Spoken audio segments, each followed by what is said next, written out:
की चम्मल मैया की।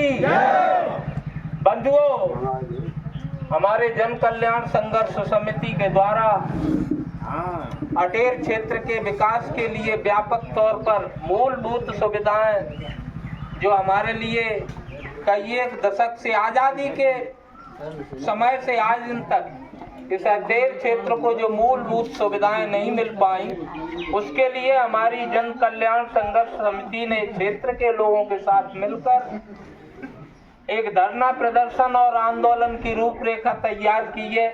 आज 12वां दिन है। अफसोस की बात है कि हमें जनता का समर्थन तो प्राप्त हो रहा है, परंतु अधिकारी शासन और प्रशासन की ओर से किसी भी प्रकार की कोई रिस्पांस नहीं मिल रहा है।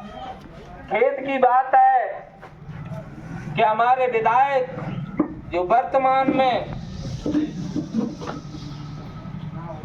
विधानसभा में उपनेता प्रतिपक्ष हुआ करते थे, किसी दिन आज उनने किसी कारणों से इस्तीफा दे दिया है, हम मानते हैं, लेकिन हमारे लिए तो वो उपनेता ही हैं। अटेर की जनता उन्हें नेता प्रतिपक्ष आज भी मानती है और अटेर की जनता के प्रति उनकी इस तरह की नकारात्मक सोच से अटेर की जनता में विशेष आक्रोश पैदा हो रहा है। हमारी जन कल्याण समिति के लोग अपने मंच के माध्यम से, सोशल मीडिया और पत्रकार बंधुओं के माध्यम से अपनी खबर को बार बार विधायक एवं पूर्व मंत्री की ओर भेज रहे हैं।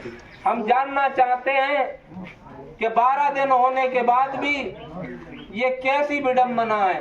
अटेर पुल की विडंबना किस प्रकार की है। सन 2024 में ये पुल बन के नारायण दास कंपनी ने इस पुल को बना के तैयार कर दिया। 2 वर्ष हमारा आवागमन का साधन भी रहा, हम लोग इस पुल से गुजरे, लेकिन आज और पुल वही पुल प्रश्न पूछता है कि दोनों छोर की रास्ताएं कहाँ खो गई। सरकार ने जो हमारा सेतु निगम है और मध्य प्रदेश शासन के लोगों से भी हम इस तरह का प्रश्न करते हैं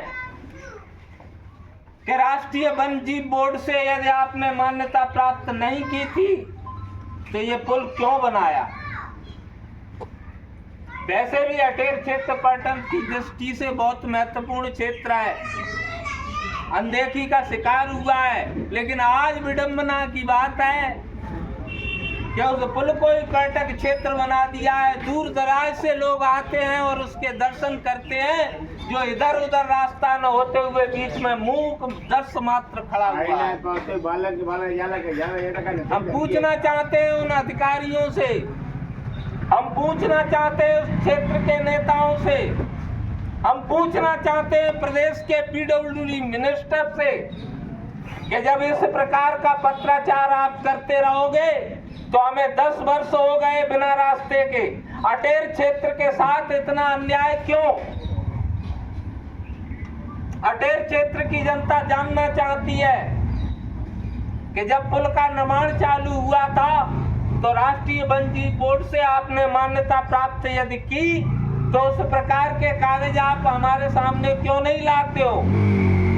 आपके कर्मचारी पीडब्ल्यूडी के एसटीओ महोदय जो एक ठेकेदार की अभद्रता पर ग्रामीण जनता से माफी मांगने को तो तैयार हो गए, लेकिन उसके खिलाफ एफआईआर कराने के लिए तैयार नहीं हुए।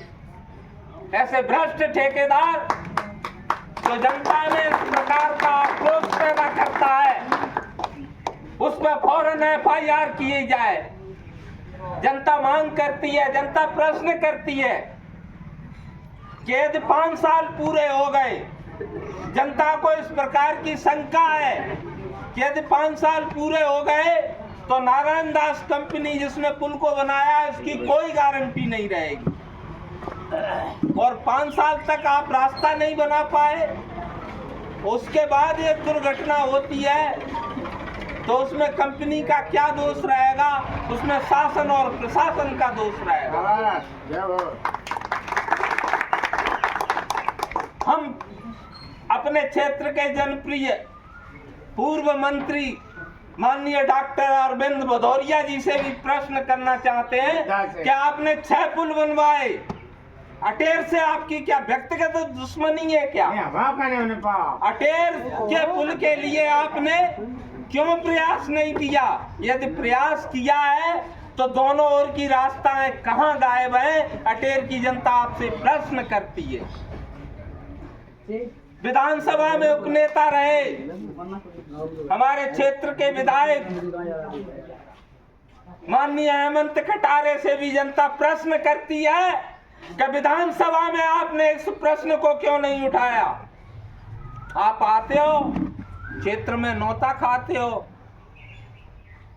फेरे भी करते हो, ठीक है, सामाजिक चीजें करना भी चाहिए, लेकिन अटेर के प्रति इस प्रकार का रुख आपका क्यों है? जनता प्रश्न करती है। जय हिंद, जय भारत।